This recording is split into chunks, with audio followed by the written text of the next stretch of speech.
ஜீரோருக்கு உங்களை மீண்டும் வரவேற்கின்றேன். நீர் ஆதாரங்கள் குறித்து பேசிக் கொண்டிருக்கின்றோம், நதிநீர் இணைப்பு குறித்து பேசிக் கொண்டிருக்கின்றோம். நம்மோடு திரு முருகன் அவர்கள் இணைந்திருக்கிறார்கள். தொடர்ந்து இந்திய அளவிலான தேசிய நதிநீர் இணைப்பு திட்டம் குறித்து பேசணும். மாநிலங்களுக்குள்ளாக இருக்கக்கூடிய நதிநீர் இணைப்பு திட்டத்தை பொறுத்தளவு அதில் மிக முக்கியமாக இருக்கக்கூடியது காவிரி குண்டாறு நதிநீர் இணைப்பு திட்டம்.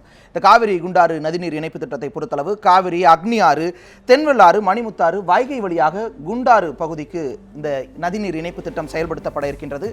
இதில் காவிரியிலிருந்து கட்டளை என்ற இடத்தில் ஒரு தடுப்பணை கட்டப்பட்டு அது தற்பொழுது நிறைவேறி இருக்கின்றது. அதிலிருந்து இந்த நதியை பிரித்து ஒரு கால்வாயை வெட்டி அதன் மூலமாக குண்டாறு வரை இணைக்க இருக்கின்றார்கள். குண்டாறு வரை இணைக்கும் பொழுது இது ஒரு தென்பகுதியினுடைய பாசன வசதியை அதிகரிக்கும், தென்பகுதியினுடைய அந்த வறட்சியை போக்கும் அப்படிங்கிற ஒரு நம்பிக்கை இருக்கின்றது. இதே போல இந்த திட்டம் மட்டும் இல்லாமல் மேலும் 2 திட்டங்கள் கூட நடைமுறையில் இருக்கின்றது. அதில் ஒன்று தமிழக நதிநீர் இணைப்பு திட்டத்தை பொறுத்தளவு தாமிரபரணி, கருமேனி ஆறு, நம்பியாறு இணைப்பு திட்டம் அப்படிங்கிற ஒரு விஷயமும் முன்னெடுக்கப்பட்டு கொண்டிருக்கின்றது. 4 கட்டங்களாக செயல்படுத்தப்படக்கூடிய இந்த திட்டத்தில் தாமிரபரணி, கருமேனி ஆறு, நம்பியாறை இணைக்கின்றார்கள். இதன் மூலமாக சாத்தான்குளம், நாங்குநேரி, ராதாபுரம் உள்ளிட்ட பகுதிகள் இந்த திட்டத்தின் மூலமாக, அதாவது தென் மாவட்டங்களில் உள்ள இந்த பகுதியில் ஒரு வளம் பெறும் அப்படிங்கிற ஒரு எதிர்பார்ப்பு இருக்கின்றது. உபரி நீரை இதன் மூலமாக பிரிப்பதன் மூலமாக விளைநிலங்கள் இதன் மூலமாக பயன்பெறும் அப்படிங்கிற ஒரு நம்பிக்கையும் இருக்கின்றது. 4 கட்ட பணிகளில் 2 கட்ட பணிகள் தற்பொழுது நிறைவேறி இருக்கின்றது. மற்றும் ஒரு திட்டம் செய்யாறை தென்பெண்ணை ஆற்றோடு இணைக்கக்கூடிய ஒரு திட்டம். இது தற்பொழுது திட்ட வடிவிலே இருக்கின்றது. இந்த திட்டத்தின் மூலமாக தென்பெண்ணை ஆறை பாலாறின் துணை ஆறான செய்யாரோடு இணைப்பதன் மூலமாக இந்த திட்டம் அப்படிங்கிறதும் தமிழகத்தில் ஒரு நிச்சயமாக மத்திய மாவட்டங்கள், வடமத்திய மாவட்டங்களில் ஒரு பயனை தரும் அப்படிங்கிற ஒரு எதிர்பார்ப்பு, குறிப்பாக பாலாறினுடைய அந்த வறட்சியை இது ஓரளவு போக்கும் அப்படிங்கிற ஒரு விஷயமும் பார்க்கப்படுகின்றது. தமிழகத்தில் செயல்படக்கூடிய இந்த மாதிரியான திட்டங்கள் குறித்து உங்களுடைய பார்வை? இது ஒரு சிறப்பான செய்கை. நான் முன்னமே கூறியது போல நதிகள் இணைப்பு அப்படின்றது ஒரு மாநிலத்திலிருந்து ஆரம்பிக்கக்கூடிய ஒரு விஷயம். அதாவது நமக்கு இருக்கக்கூடிய மிக பெரிய ஆறுகள், அதனுடைய கிளையாறுகள் மூலமாக நீரை எங்கு வேண்டாலும் கொண்டு போய் சேர்க்க முடியும் நம்மால். அதற்கு தேவையான திட்ட ஆதாரம், திட்டம் ப்ளஸ் ஆதாரம் இரண்டுமே முக்கியமாக தேவை. நிதி ஆதாரம் முக்கியமாக தேவை. பட் இது 4மே ஒரு காலகட்டத்தில் இதை செயல்படுத்துகிறப்ப தமிழகம் வேறு பிற மாநிலங்களை நோக்கி அங்கே வரக்கூடிய மழை, அவங்களுக்கு கொடுக்கக்கூடிய தண்ணீரை நோக்கி இருக்க வேண்டிய ஒரு சூழ்நிலை இருக்காது. அந்த ஒரு நிகழ்வு பார்க்குறப்ப ஒரு மாநிலத்துக்குமே இது பொருந்தும். ஆனால் இந்த நதிநீர் இணைப்பு திட்டத்தை பொறுத்தளவு ஒரு விஷயம் முன்வைக்கப்படுகின்றது, இது ஒரு விமர்சனமாகவும் இருக்கின்றது.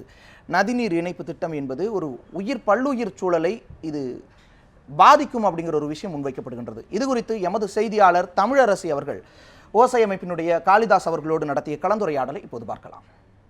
நதிநீர் இணைப்பு திட்டத்தை சுற்றுச்சூழல் ஆர்வலர்கள் எப்படி பார்க்குறீங்க? தமிழ்நாடு தண்ணீர் பற்றாக்குறை உள்ள இடம்தான். இந்த தண்ணீர் பற்றாக்குறை உள்ள இடம் என்பதை அறிந்துதான் நம்முடைய முன்னோர்கள் இங்கு மழை நாட்கள் குறைவு, பெய்கிற மழை நீரை தேக்கி வைக்க வேண்டும் என்பதற்காகத்தான் ஏறக்குறைய 40,000 குளங்களை இங்கு வெட்டினார்கள். இது நீர் மேலாண்மை. எப்படி தண்ணீர் பற்றாக்குறை போக்குவதற்கு அவர்கள்தான் சிறந்த உதாரணம். இப்போது நாம் பேசுவது நதிகள் இணைப்பு. சரிதான், அதிகமாக தண்ணீர் ஓடுகிற நதியிலிருந்து கொஞ்சம் தண்ணீரை நாம் எடுத்து வரலாம். ஆனால் நதிகள் இணைப்பு என்பது வேறு, கங்கை காவிரி இணைப்பு என்பது வேறு. கங்கை என்பது நமக்கு பக்கத்தில் அல்ல, 10 மாநிலங்களை கடந்து இருக்கிறது. 10 மாநிலங்கள், இடையிலுள்ள 10 மாநிலங்களும் நமக்கு தருகிறேன் என்று சொல்லவில்லை. அது இங்கு கொண்டு வருவது, கிருஷ்ணா நதியை சென்னைக்கு கொண்டு வருவதே சிரமமாகும் போது 10 மாநிலங்களை கடந்து கொண்டு வர முடியாது. இன்னொன்று, அங்கேயே அது கழிவு நீராக ஓடுகிறது கங்கை. 10 மாநிலங்களை கடந்து இந்திய கழிவை சுமந்து வருவதாகத்தான் அது இருக்கும். அதையும் மீறி அது வழியில் கொண்டு வருகிற போதும் அதை திருப்புகிற போதும் ஏற்படுகிற சுற்றுச்சூழல் பாதிப்பு என்பது பெரும் பாதிப்பாக அறிஞர்களால் அறியப்பட்டுள்ளது. சுற்றுச்சூழலுக்கு இது எந்த மாதிரியான பாதிப்பை ஏற்படுத்தும் நீங்க சொல்ல வரீங்க? ஒரு நதி என்பதே ஒரு உயிர் சூழல். ஒவ்வொரு நதிக்கும் ஒரு விதமான உயிர் சூழல் உண்டு. அந்த உயிர் சூழல் தான் அந்த நதியை வாழ வைத்துக் கொண்டிருக்கிறது. கங்கையில் இருக்கக்கூடிய நன்னீர் டால்ஃபின்கள் காவிரியில் கிடையாது, காவிரியில் இருக்கக்கூடிய பொன்மீன்கள் கங்கையில் கிடையாது. ஒன்றும் ஒவ்வொரு விதமான உயிர் சூழலை செய்து கொண்டிருக்கிறது.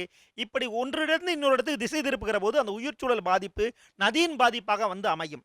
ஆனால் இதற்கு மாற்றாக முதலில் நதிகளை தேசியமயமாக்கட்டும், நமக்கான உரிமைகளை அவர்கள் பெற்றுத்தரட்டும். காவிரியிலும் முல்லை பெரியாலும் நமக்கு உரிமை இருக்கிறது, அதை பெற்றுத்தரட்டும். அதை தருவதற்கான நடவடிக்கையை அரசுகள் எடுக்கட்டும். அப்புறம் மற்ற நதியை கொண்டு வருவதற்கு செயல் திட்டம் கிட்டலாம். இங்கு பெய்கிற மழை நீரை முறையாக அழுக்கில்லாமல் சேகரித்து அதை நமக்கு கொடுக்கக்கூடிய அந்த சரியான பயன்பாட்டை நம்ம அடைவதற்கு திட்டம் தீட்ட வேண்டும். 2 விஷயங்களை திரு காளிதாஸ் முன்வைக்கின்றார். அதில் முதலாவது விஷயம், ஏற்கனவே கங்கையே இங்கே கழிவு நீரால தான் ஓடிட்டு இருக்குது. இதை ஏன் நம்ம வந்து இணைக்கணும் அப்படிங்கிற ஒரு கேள்வி முன்வைக்கின்றார். இந்த நதிகளினுடைய அசுத்தத்தன்மை அப்படிங்கிற ஒரு விஷயம், அதை தாண்டி ஏன் வந்து நம்ம இணைக்கணுங்கிற ஒரு கேள்வியும் அவர் முன்வைக்கிறார். உங்களுடைய பதில்? அதாவது இந்த நதிகளை மாசுபடுத்துதல் அப்படின்றது வந்து யாருமே செய்யக்கூடாத ஒரு செயல்தான்.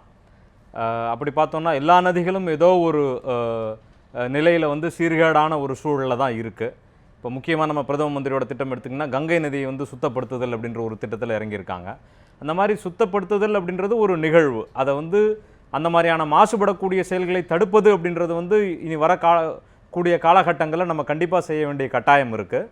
அவர் சொன்ன இன்னொரு கருத்து வந்து இந்த பல்லுயிர் சூழல். அந்த பல்லுயிர் சூழலை பொறுத்தளவு அவர் குறிப்பிட்டதில் இருக்கக்கூடிய மிக முக்கியமான விஷயம், என்னுடைய பகுதியில் இருக்கக்கூடிய அந்த உயிர் சூழல் அல்லது உயிரின வகைகளை பொறுத்தளவு அது இன்னொரு பகுதியில் இருக்காது.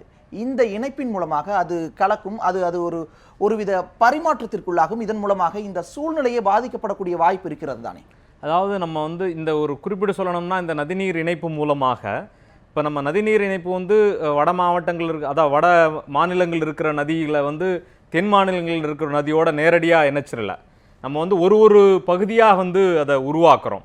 வட மாநில பகுதி, மத்திய இந்திய பகுதி, தென்னிந்திய பகுதின்னு நம்ம வட இந்திய பகுதின்னு ஒரு பகுதியாக பிரிக்கிறோம். ஆங்கிலத்தில் சொல்கிறப்ப நம்ம கிரிட்னு சொல்கிறோம், அதாவது நீர்வழி சாலைகளை உருவாக்குறது அப்படின்றதும் சொல்கிறோம். இந்த பல்லுயிர்களுக்கு தேவையான அளவு நீரை வந்து நம்ம கண்டிப்பாக அந்த ஆற்றுப்படுகையில் செலுத்தணும். அதற்கு குறைவாக நம்ம செலுத்துறப்ப தான் பல்லுயிர்கள் வந்து பாதிக்கப்படுது. ஸோ பல்லுயிர்களுக்கு தேவையை மீறி போகக்கூடிய அளவு அந்த நீர் இருக்கு இல்லையா, அந்த நீரைத்தான் வந்து நம்ம கால்வாய்கள் மூலமா வேறு இடத்துக்கு கொண்டு போய் சொல்றோமோ தவிர உயிரினங்களை அல்ல. நிச்சயமா இந்த ஒரு சூழ்நிலையில் இன்னொரு முக்கியமான விஷயம், நாம் இந்த துவக்கத்திலேயே ஜீரோவரினுடைய துவக்கத்திலேயே பார்த்தோம், பல்வேறு குளங்களும் ஏரிகளும் ஆறுகளும் இங்கே காணாமல் போய் கொண்டிருக்கின்றன, வற்றி கொண்டிருக்கின்றன. இப்படியான ஒரு சூழ்நிலையை பார்க்கும்னா இந்த நதிநீர் இணைப்பு திட்டம் இதையெல்லாம் தாண்டி செய்யக்கூடிய விஷயம் அப்படிங்கிறது இந்த குளங்களையும் இந்த ஏரிகளையும் பாதுகாத்தல், ஒரு நீர் ஆதாரங்களை பாதுகாத்தல் அப்படிங்கிறது எந்த அளவிற்கு அவசியமான ஒன்று.